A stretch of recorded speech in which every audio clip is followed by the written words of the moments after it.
Hello everyone, I'm Dr. Shammai Rockove from the Center for Men's and Women's Urology in Portland, Oregon, and we're doing another segment of Ask Dr. Rockove. And let me just read off or paraphrase a question I received here on the internet. Dr. Rockove, my general doctor gave me a quote-unquote failed vasectomy.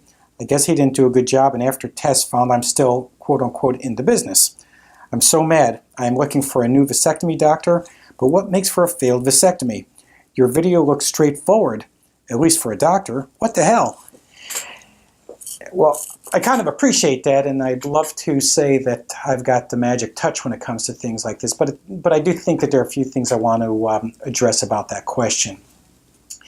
And one thing is that I think people who deal with anything in life can say that there's a general rule. If somebody does something and it looks easy, it's not necessarily because it's easy, it just means that they've gotten good at it.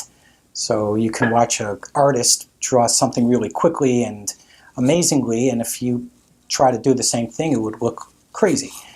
So, and that's the same with surgery as well. People who are good surgeons, or they're good surgeons because one, they may have talent, but two, they have a lot of experience. And there's really nothing that can substitute for experience. And you know, there's a value to having some of the gray in my beard, and I'm glad that it looks easy. I'm glad that I've gotten to a point where it seems like it's not a big deal, but I will tell you, speak to any new urologist or surgeon who does vasectomies, and they will tell you that vasectomy is a great equalizer. It is one of the more difficult things to learn and to get well, to do well, and it's kind of a no-win situation. People just think it's just a vasectomy. So if they have trouble, they're criticized, but it's not. It's a real surgery, and it takes expertise. And one of the things that you want to do is just, if you can, like everything else, just try to find someone who's done a lot of them. And my personal bias, but I have a reason for it, is that it's a surgical procedure and it's better done by a surgeon. There are a lot of general medical doctors out there and family practitioners who have been doing vasectomies for a long time, and I'm sure over time many of them have gotten very good. But if you don't know the person, if you haven't seen or worked with them, if you're just trying to make a decision sight unseen, I will tell you that if you have an option, one is a person with a surgical background, and that could be a general surgeon who does vasectomies. Certainly all urologists are trained in it. Versus someone who doesn't have that background, it's just safe to say go with the person who has that surgical background.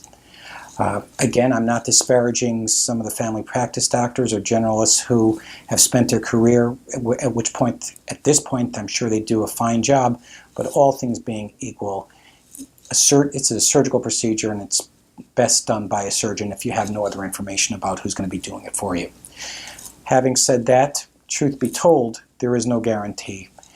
There is a failure rate with vasectomy, and that's in even the best hands. So even the best urologists and the best surgeons who have been doing vasectomies for years and years always will have an episode or remember a story where, in fact, they had someone come back with who were still fertile after a vasectomy.